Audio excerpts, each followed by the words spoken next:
Friends, આજે આપણે બનાવીશું એકદમ ઝટપટ બની જતા સોજીના ઢોકળા. એના માટે મેં એક બાઉલ લઈ લીધો છે. એમાં એડ કરીશું 1 વાટકી સોજી, અડધી વાટકી દહીં, જે મેં રૂમ ટેમ્પરેચરવાળું સહેજ ખાટું હોય એ રીતનું દહીં લીધું છે. બંને વસ્તુને મિક્સ કરી લઈએ.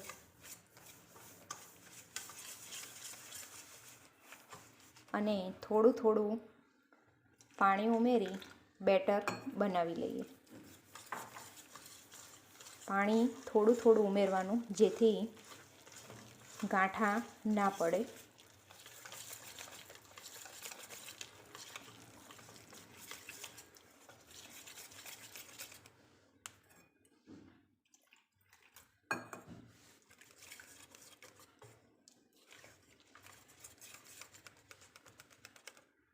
અહીં મેં આ રીતનું બેટર બનાવીને તૈયાર કરી લીધું છે. તો હવે એને ઢાંકીને 10 મિનિટ માટે રેસ્ટ આપી દઈએ. હવે 10 મિનિટ થઈ ગઈ છે, તો ખોલીને ચેક કરી લઈએ. તો સરસ મજાનું બેટર રેડી થઈ ગયું છે. તો હવે એમાં મસાલા કરી લઈએ. એમાં એડ કરીશું 1 ચમચી લીલું મરચું અને લસણ. એમાં એડ કરીશું સ્વાદ પ્રમાણે મીઠું. બંને વસ્તુને મિક્સ કરી લઈએ.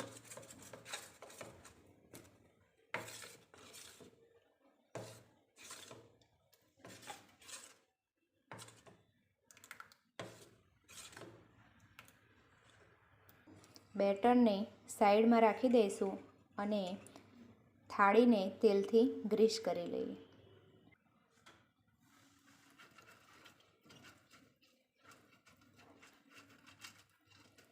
અહીં મેં 2 થાળી લીધી છે. એને તેલથી ગ્રીસ કરી લઈએ. ઢોકળિયામાં પાણી ગરમ કરવા માટે મેં મૂકી દીધું છે.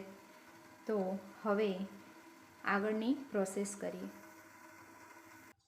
બેટરમાં એડ કરીશું અડધી ચમચી ખાવાના સોડા. સોડાને બેટર સાથે મિક્સ કરી લઈએ.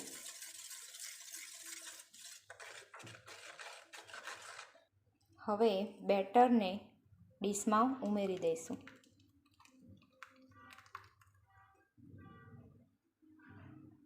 એના ઉપર એડ કરીશું મરી પાવડર,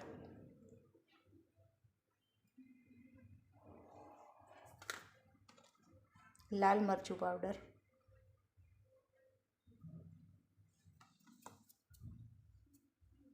ડીશને ઢોકળિયામાં મૂકી દઈશું.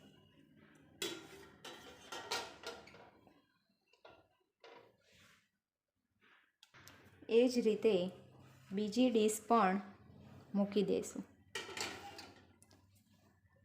ઢાંકણ ઢાંકી 10 થી 12 મિનિટ માટે ફૂલ ફ્લેમ પર એને થવા દઈશું.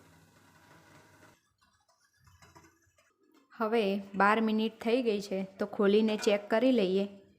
તો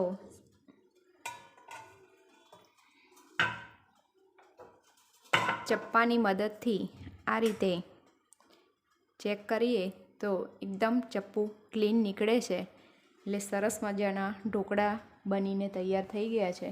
તો ગેસની ફ્લેમને બંધ કરી દઈશું અને થાળીને 5 મિનિટ માટે ઠંડી થવા દઈશું. ઢોકળાની થાળી ઠંડી થઈ ગઈ છે, તો એના ઉપર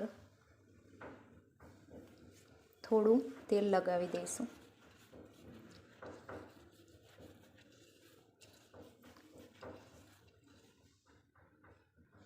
ચપ્પાની મદદથી કટ લગાવી લઈએ.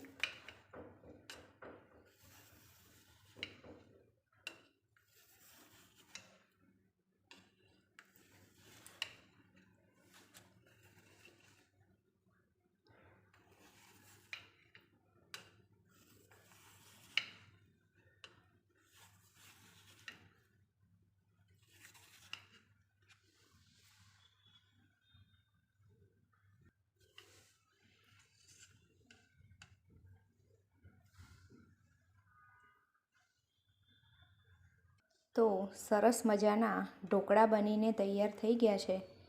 તો લસણની ચટણી સાથે સર્વ કરી લઈએ.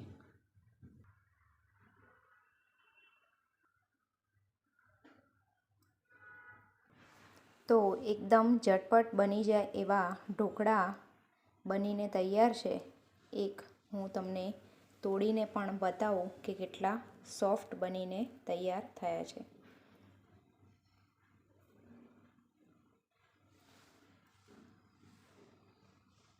તો તમને મારી આ રેસીપી ગમી હોય તો મારી ચેનલને લાઈક, શેર અને સબસ્ક્રાઈબ કરવાનું ના ભૂલતા.